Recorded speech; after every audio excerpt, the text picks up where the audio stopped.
ایسی کیا ایمرجنسی ہے کہ 27ویں ترمیم کو لایا جا رہا ہے؟ 27ویں ترمیم پر جلدی کی وجہ سے خدشات پیدا ہو رہے ہیں۔ اسحاق ڈار نے خود 27ویں ترمیم کی نفی کرتے ہوئے کہا تھا کہ ابھی تک 26ویں آئینی ترمیم کو ہضم نہیں کیا۔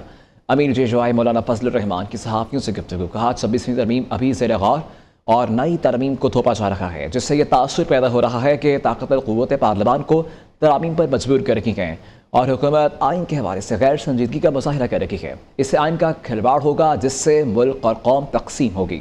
جبری ترامیم سے عوام کے اندر خدشات جنم لیں گے اور ایسی ترمیم کے وقت نہیں رہے گی۔ حکومتیں جو ہیں وہ حالات کو دیکھتی ہیں، ایسا کوئی قدم اٹھانا کہ جس سے ملک تقسیم ہو، عوام تقسیم ہو، قوم تقسیم ہو، میرے خیال میں آئین کے حوالے سے ہمیں بہت احتیاط کے ساتھ ہر قدم اٹھانا چاہیے۔ کل تک تو اسحاق ڈار صاحب کہتے رہے کہ جی مجھے تو کچھ پتہ نہیں ہے اور کیا ضرورت پڑ گئی ہے ہمیں، تو ابھی 26ویں ترمیم ہضم نہیں ہوئی تو دوبارہ کی ترمیم۔ اب وہ معمولی آدمی تو نہیں ہے، نائب وزیر اعظم ہے، وزیر خارجہ ہے، یکدم سے کیا ایسی صورتحال ایمرجنسی آ گئی کہ ہم اسمبلی میں اس قسم کی چیز لا رہے ہیں۔ حکومت رات کے اندھیرے میں ترامیم منظور کرواتی ہے۔ پارلیمان کے پاس آئین میں تبدیلی کا استحقاق نہیں۔ جب تک 2/3 اکثریت نہ ہو آپ آئین میں ترمیم نہیں کر سکتے۔ جہاں تک 18ویں ترمیم کی بات ہے تو اس میں ایسی کوئی چیز نہیں۔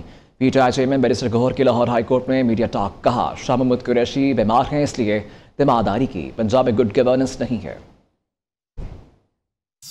ایمان میں اس وقت تک آپ آئین میں ترمیم نہیں کر سکتے جب یہ سب کچھ آپ کمپلیٹ طریقے سے نہ ہوا۔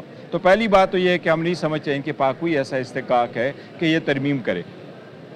جہاں تک 18ویں ترمیم کی بات ہے تو اگر کوئی بات ہو جاتی کہ اس میں کون سی ایسی شک ہے جو ابھی تک ڈسکس نہیں ہوا، کبھی بھی کوئی بھی بل یا لا ٹیبل نہیں ہوا، کبھی نے کوئی اس پہ پوائنٹ آؤٹ نہیں کیا، کسی صوبے نے اس پہ ریزرویشن شو نہیں کی کہ 18ویں ترمیم میں وہ کون سی چیزیں تھیں جو صوبے کہنا چاہ رہے تھے کہ یہ وفاق کے واپس جانا چاہیے، یا وفاق نے کبھی پوائنٹ آؤٹ کیا ہو کہ یہ اس کا وفاق کا رائٹ افیکٹ ہوا ہے 18ویں ترمیم سے، یہ کبھی نہیں آیا کسی کے سامنے۔